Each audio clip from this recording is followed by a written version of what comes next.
وأصحابك يا حبيب الله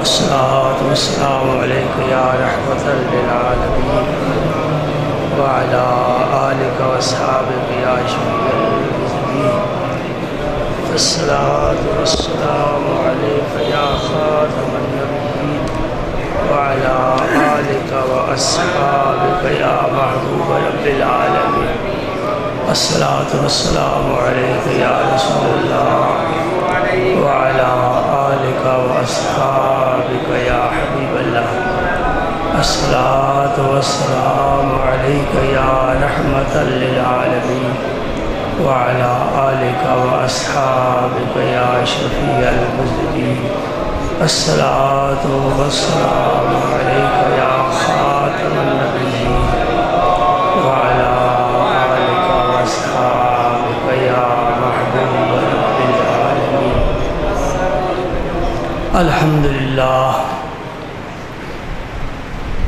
الحمد لله نحمده ونستعينه ونستغفره ونؤمن به ونتوكل عليه ونعوذ بالله من شرور أنفسنا ومن سيئات أعمالنا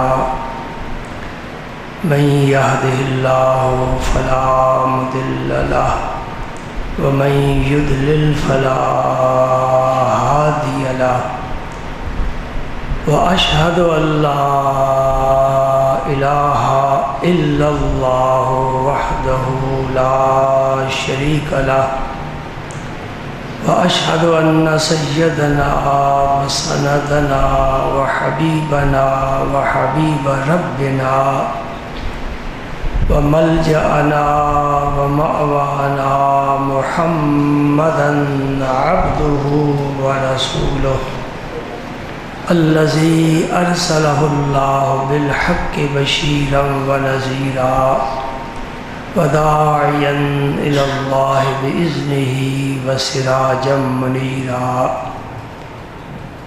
أشهد أنه صلى الله تعالى عليه وسلم بلغ الرسالة ونصح الأمة وكشف الغمة وجلى الظلمة وجاهد في سبيل الله وعبد ربه حتى أتاه اليقين أما بعد فأعوذ بالله من الشيطان الرجيم بسم الله الرحمن الرحيم إن الله وملائكته يصلون على النبي يا أيها الذين آمنوا صلوا عليه وسلموا تسليما اللهم صل على سيدنا محمد وعلى آل سيدنا محمد وبارك وسلم اللهم صل وسلم على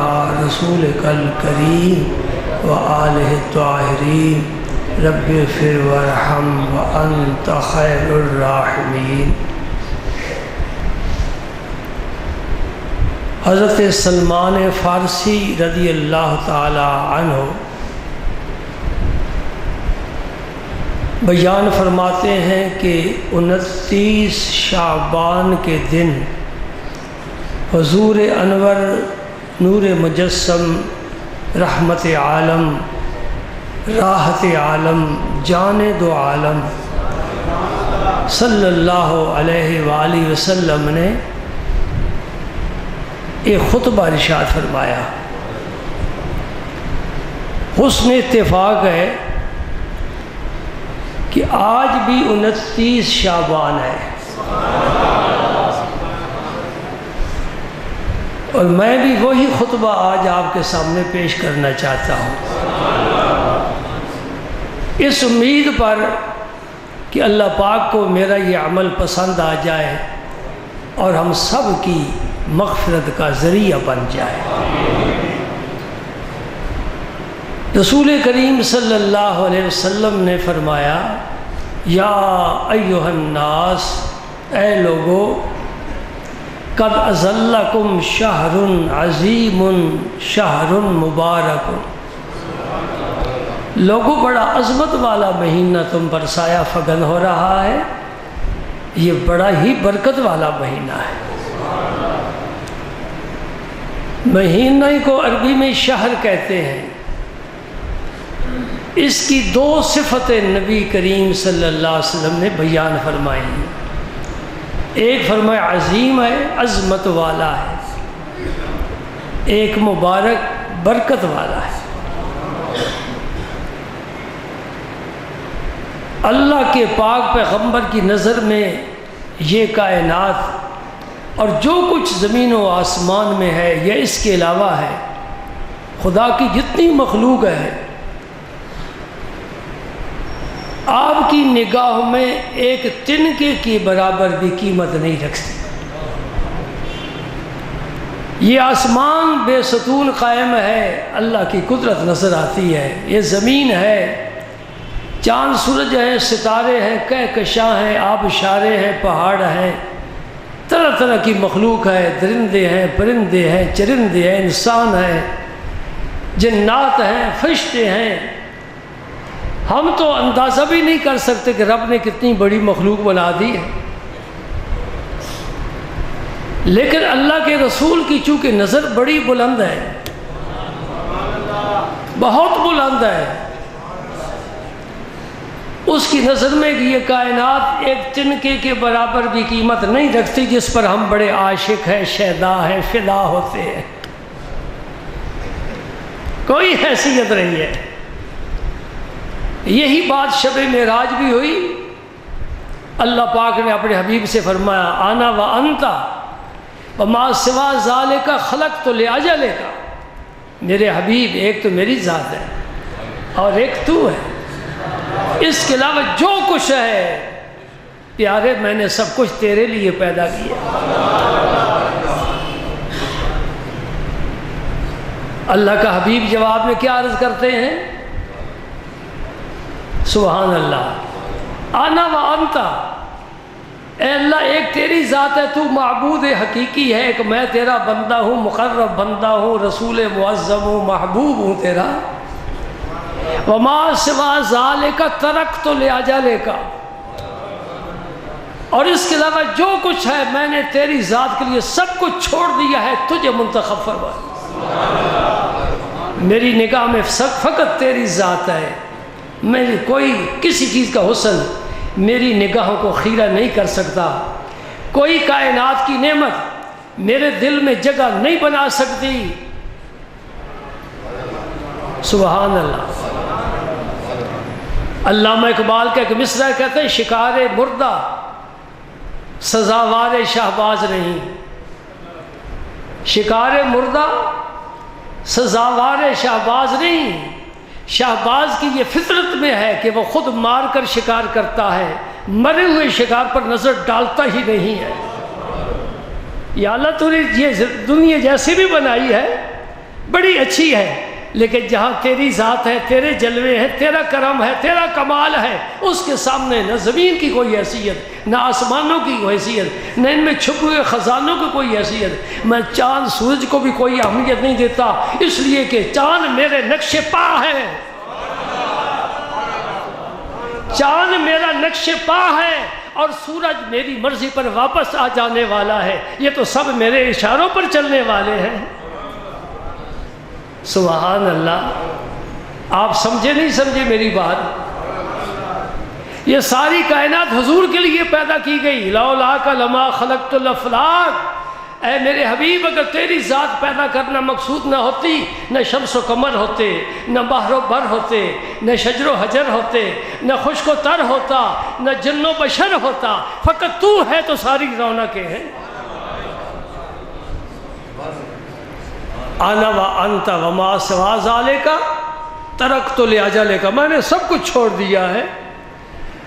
بڑی پیاری بات میں نے دیکھی ایک کتاب میں، فرماتے ہیں بزرگ صاحب روحانیت، معرفت کی دنیا کے تاجدار، کیا نبی پاک کو زاہد کہنا چاہیے کہ نہیں کہنا چاہیے؟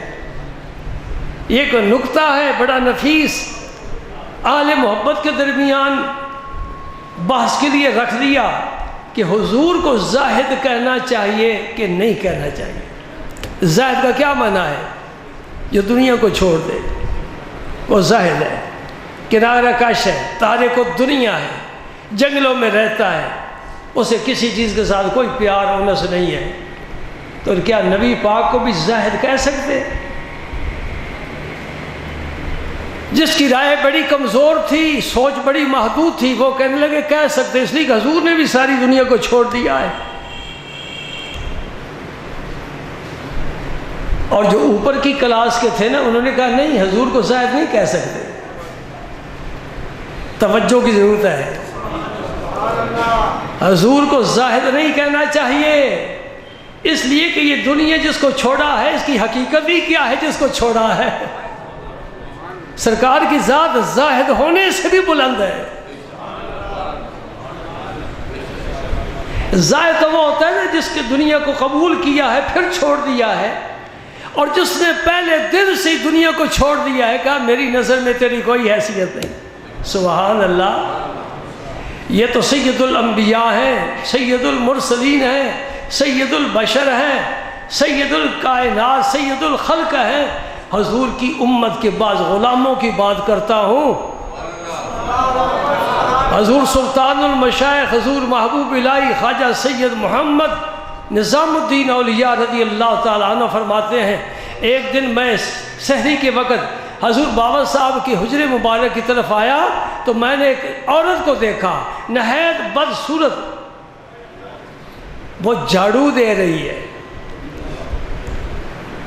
میں نے اس کی حضور یہ میں نے ایک عورت کو دیکھا ہے وہ جھاڑو دیکھ رہی، فرمایا یہ عورت نہیں ہے، جو تجھے عورت نظر آئی ہے یہ عورت کا روپ دھار کر کوئی اور چیز ہے۔ حضرت وہ کیا ہے؟ فرمائی یہ دنیا ہے، فرید کے دروازے پر جھاڑو دیتی رہے گی۔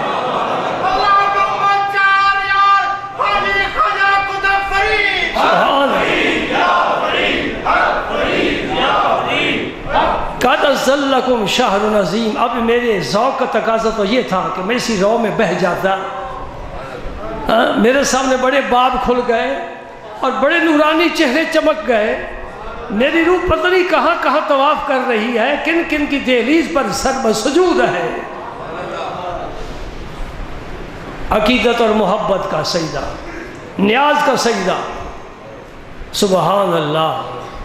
لیکن موضوع میرا کیا ہے؟ قد اذلکم شہر عظیم، شہر المبارک، عظمت والا مہینہ ہے بھائی، عظمت والا، برکت والا مہینہ ہے، برکت والا۔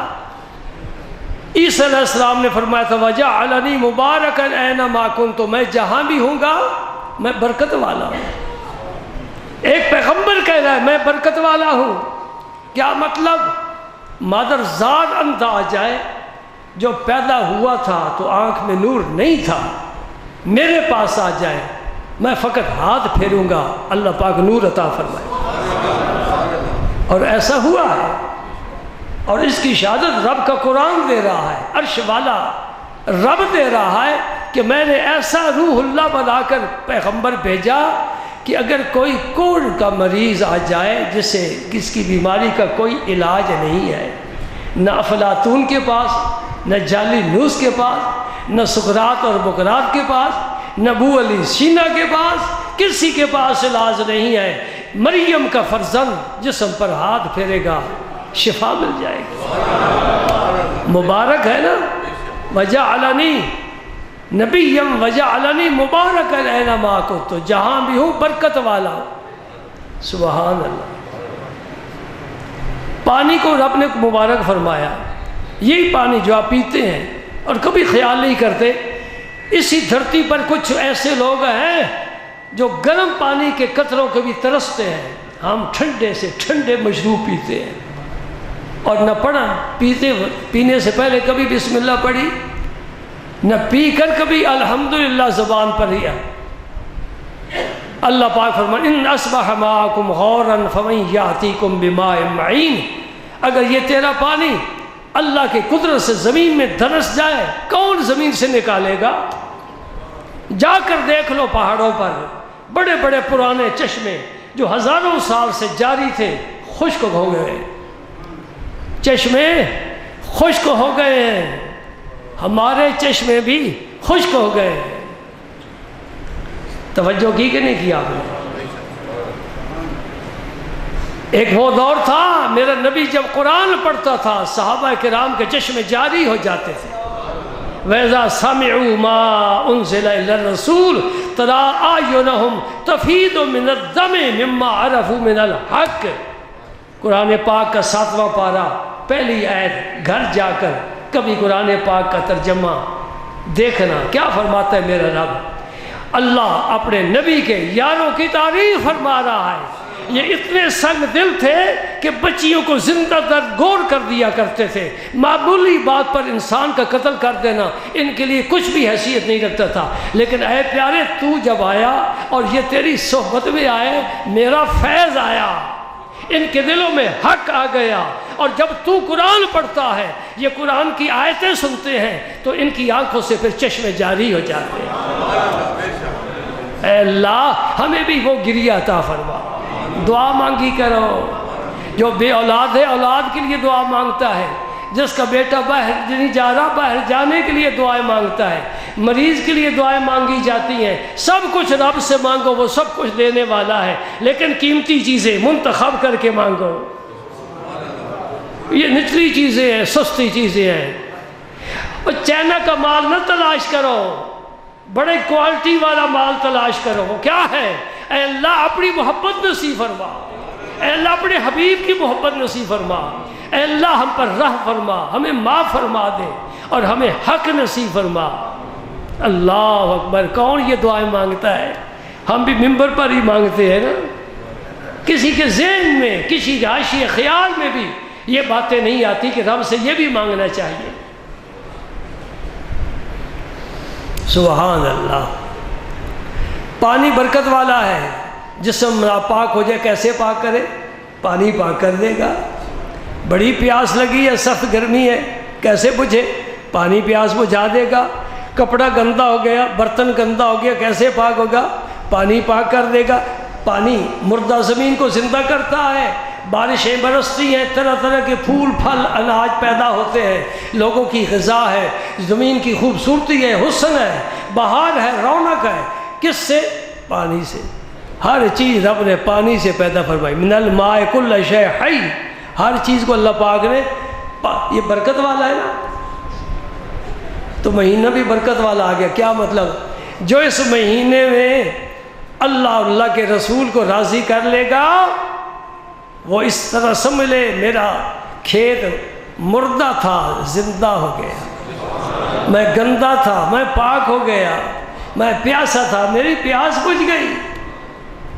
سبحان اللہ! شہر المبارک، برکت والا مہینہ ہے۔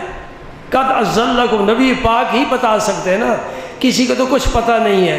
پھر نبی کا پاک صلی اللہ علیہ وسلم فرماتے ہیں فی لیلۃ خیر من الف شہر، اس میں ایک ایسی رات ہے کہ 1000 مہینے عبادت کرے کوئی دوسری امت کا، اور اس امت کا ایک رات عبادت کرے پھر بھی بہتر ہے۔ پہلی امتوں کے لوگ 1000 مہینہ عبادت کریں، خلوص کے ساتھ بے ریا عبادت کریں، اور امت محمدیہ کا فرد ایک رات عبادت کر لے، فرمایا خیر، بہتر ہے 1000 مہینے کی عبادت سے۔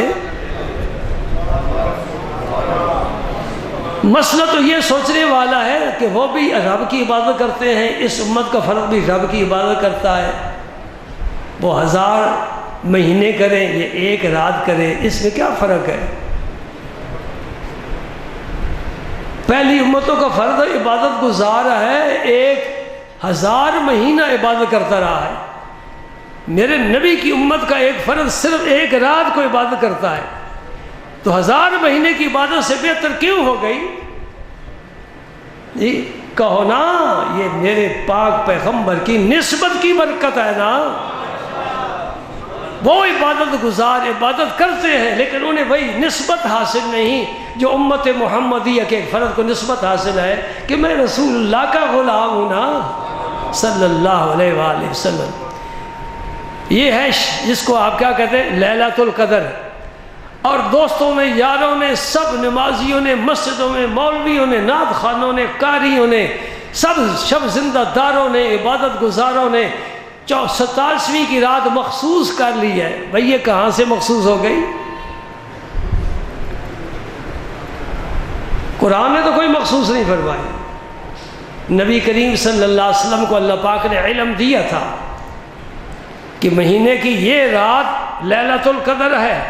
حضور تشریف لائے تاکہ صحابہ کرام کو بتایا جائے اس رات کو عبادت کرو، بڑی فضیلت ہے۔ دیکھا تو صحابہ کرام میں ایک مسئلہ مختلف فی زیر باز تھا۔ حضور کو بات پسند آئی، میرے نبی نے اختلاف کو پسند نہیں کیا۔ کیوں اختلاف ہو گیا ہے؟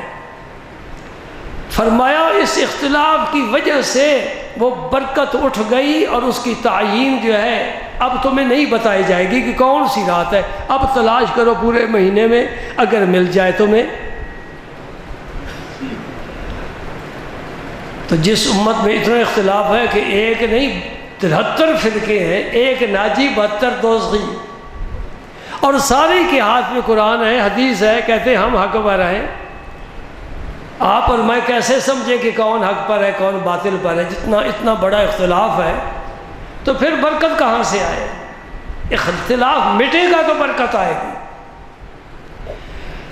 اللہ اللہ، گھروں میں اختلاف، میاں بیوی کے درمیان اختلاف، بیٹے اور باپ کے درمیان اختلاف، ماں اور بیٹی کے درمیان اختلاف، اللہ اکبر، یہ تو اختلاف در اختلاف در اختلاف اتنا بڑھ گیا کہ اب دنیا نام ہی اختلاف کرے، اتفاق کسی مسئلے پر نہیں۔ اللہ تعالیٰ یہ اختلافات ختم فرما کر ہمیں ایک نقطے پر جمع فرمائے۔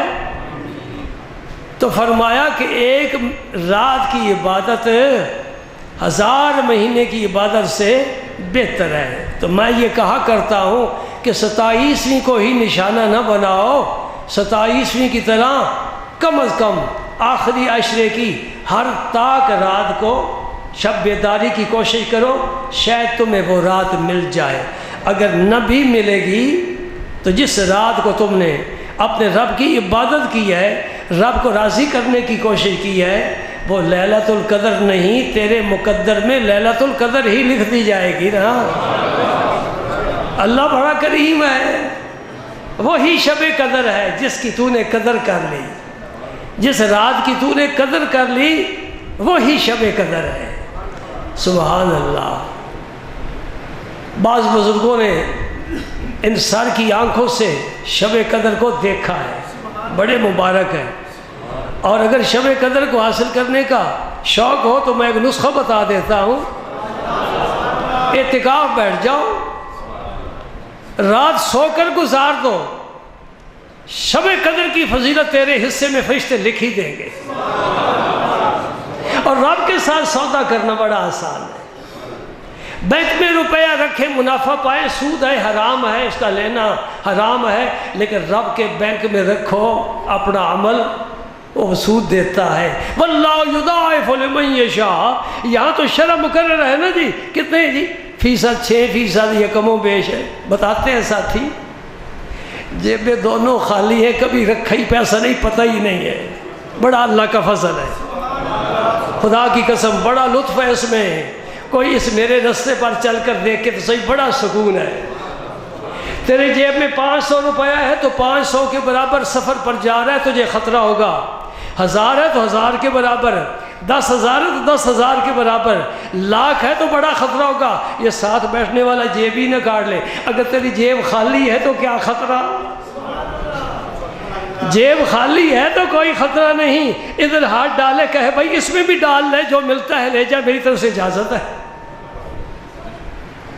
سبحان اللہ۔ اگر 10 دن اعتکاف بیٹھے گا اور عشاء کی اور صبح کی نماز بعد جماعت پڑھے گا، یہ فقیر تمہیں خوشخبری سناتا ہے، رات بے شک سو کر گزار دے، آئے گی رات، گزر جائے گی اور تو غافلوں میں نہیں لکھا جائے گا، تو تجھے انشاءاللہ لیلۃ القدر کی فضیلت حاصل ہو جائے گی۔ سبحان اللہ۔ تو فرمایا ایک رات 1000 مہینے کی رات سے بہتر ہے۔ اللہ تعالیٰ نے اس مہینے کے دن کو روزہ فرض فرمایا اور رات کو نماز تراویح پڑھنا یہ سنت فرمایا۔ یہ نماز تراویح سنت مؤکدہ ہے۔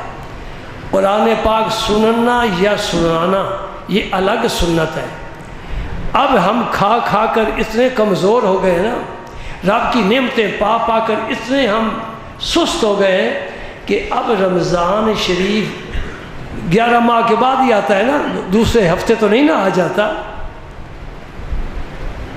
اور 20 رکعتیں ہیں، کوئی 100 رکعت بھی نہیں، ساری رات بھی جاگنا نہیں ہے۔ تو مسجدوں کے نمازی اب کہتے ہیں جی ہمیں ایسا تراویح پڑھانے والا چاہیے جو صورتوں کے ساتھ پڑھائے، ہم قرآن پاک نہیں سن سکتے۔ میں نے کہا کھا کھا کر کمزور ہو گئے۔ جو ایک کھجور کھایا کرتے تھے ساری رات جاگ کر گزارا کرتے تھے، ایک کھجور کھا کر ساری رات قیام میں گزارتے تھے، ہم دن میں 3 4 5 مرتبہ بلکہ سارا دن کھانے میں ہی گزر جاتا ہے۔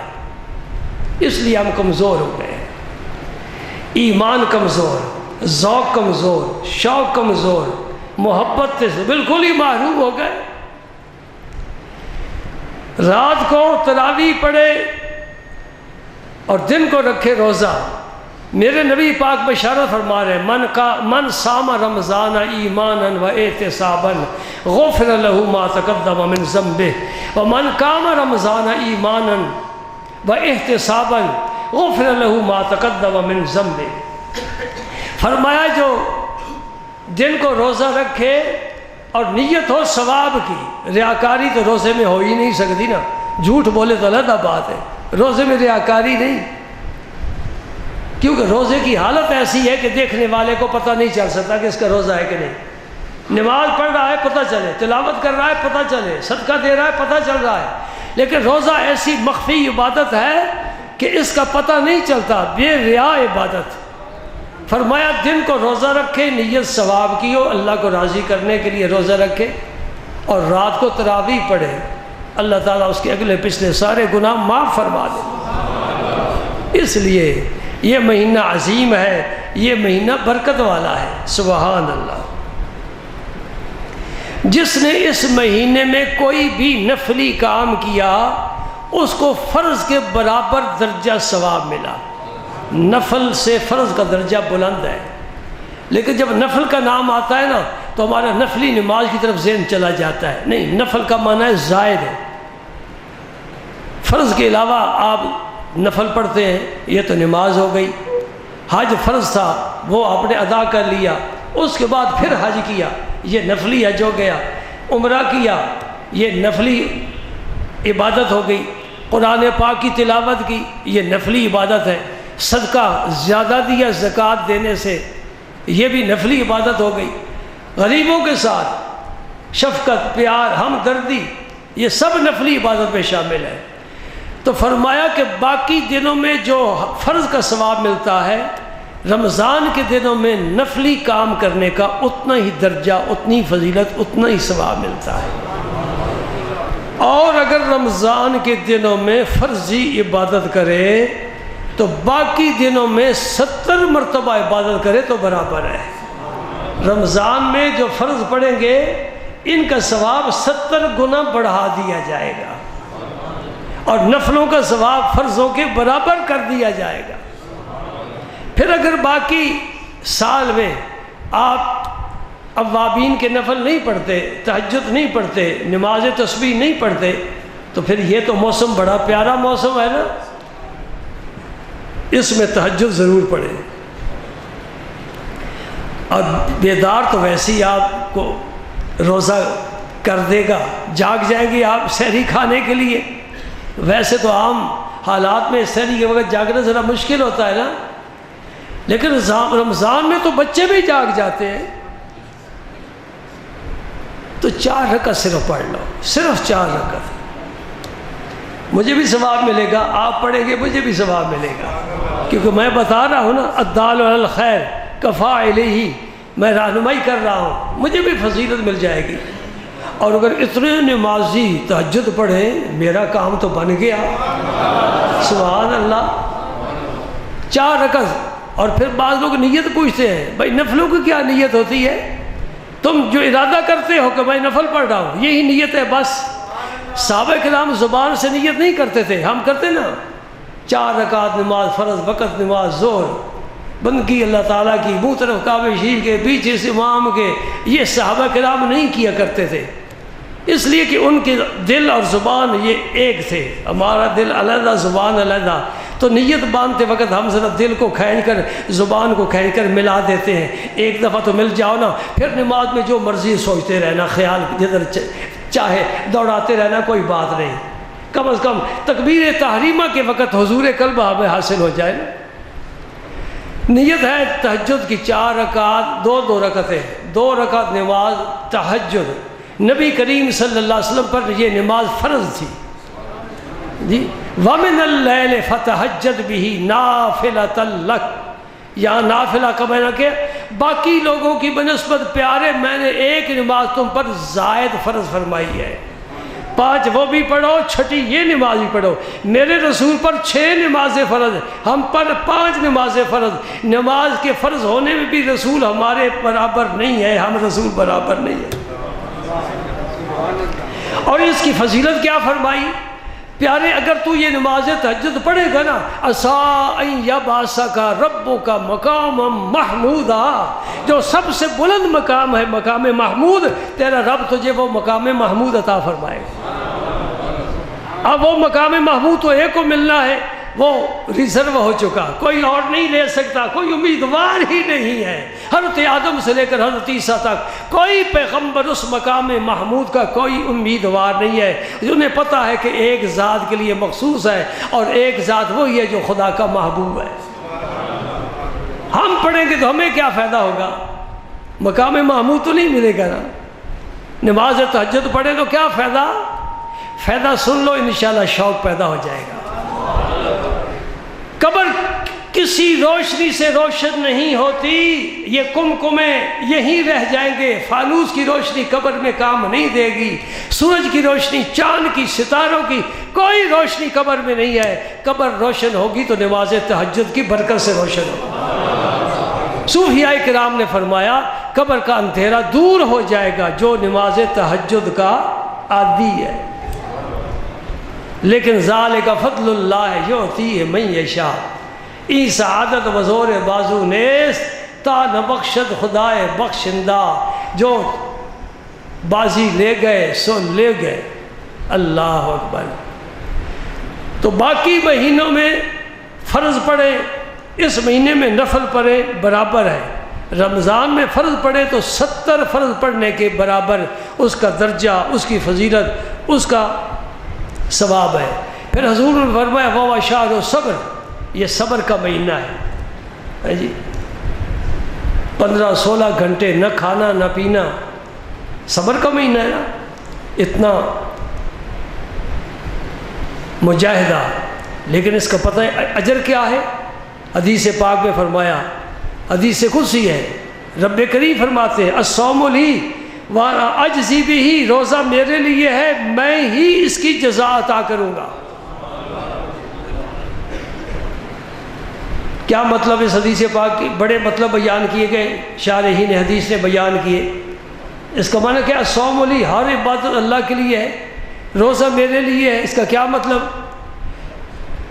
انا اجزی بھی، میں اس کی جزا دوں گا کہ ہر عبادت کا جو ثواب ہے وہ فرشتوں کے علم میں ہے، وہ فرشتے دیں گے اللہ کی اجازت سے۔ لیکن روزہ ایک ایسی عبادت ہے کہ اللہ پاک فرماتے ہیں بس اس کا جو بدلہ ہے نا، جزا ہے، وہ میں ہی جانتا ہوں، وہ فرشتے نہیں دیں گے، میں روزے دار کو خود عطا کروں گا۔ بہت بڑی بشارت ہے۔ اور اگر اس حدیث پاک کا اعراب بدل کر میں اس طرح پڑھوں تو معنی اور بڑا پر لطف بن جاتا ہے۔ الصوم لی وانا اجزا بہ، یہ مجہول کا صیغہ بن گیا۔ اس کا کیا معنی ہے؟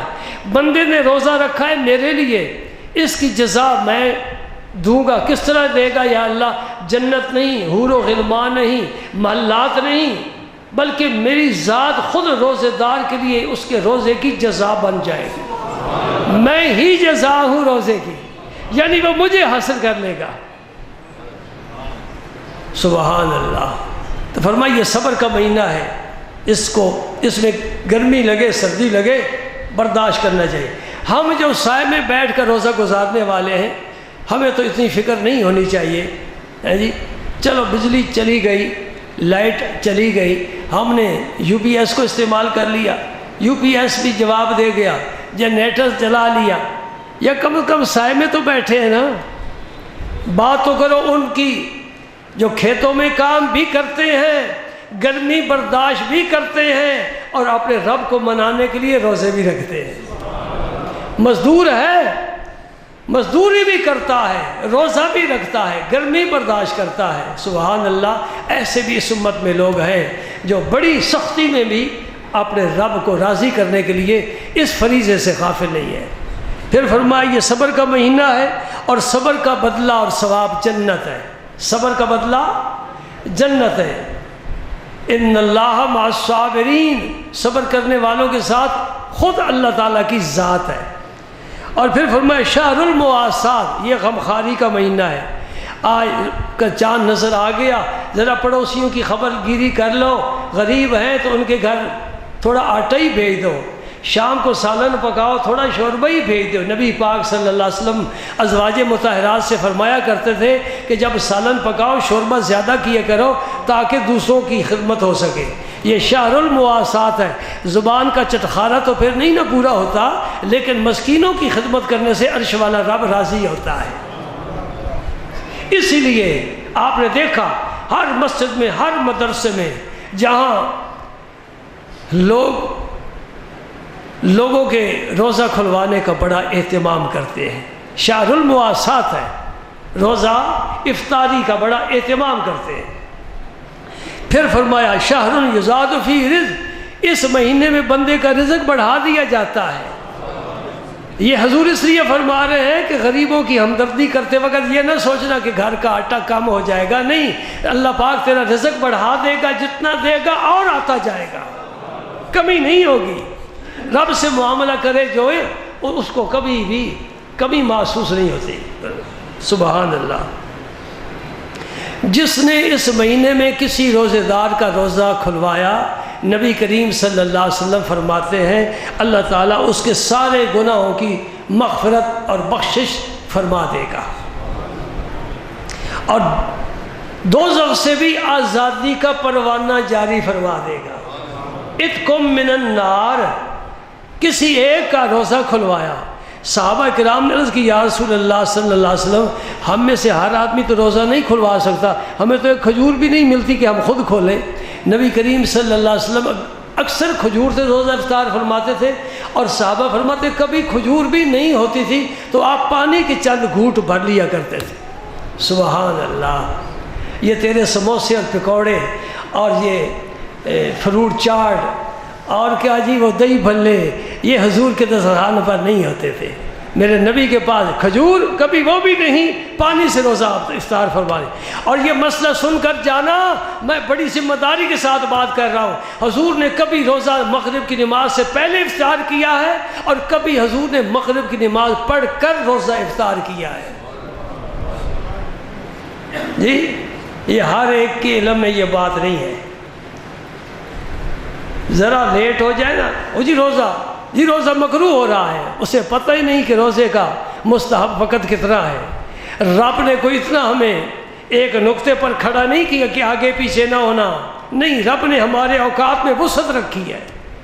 اب یہ جمعے کا دن ہے نا، جمعے کا اور ظہر کا ایک ہی وقت ہے، تو ہمارا جو معمول ہے اگر وہ چھوڑ دیتے ہیں اور جمعہ ہم جا کر 3-4 بجے پڑھتے ہیں تو کیا جمعہ مکروہ ہو جائے گا؟ یہ سارا ظہر کا وقت ہے۔ اللہ نے اپنے بندوں کی آسانی کے لیے، نبی پاک نے اپنی امت کی آسانی کے لیے اوقات میں وسعت رکھی ہے تاکہ بندے آزادی کے ساتھ پہلے پیچھے، ذرا آگے پیچھے۔ ہاں جب ستارے ہجوم کر جائیں آسمان پر اس وقت روزہ کھولنا یہ یہودیوں کی عادت ہے، اس سے پہلے کھولے، سارا مستحب وقت ہے۔ سیدنا عمر فاروق، عثمان غنی رضی اللہ عنہما، ان کا بھی معمول تھا کہ نماز مغرب پڑھ کر روزہ افطار کیا کرتے تھے۔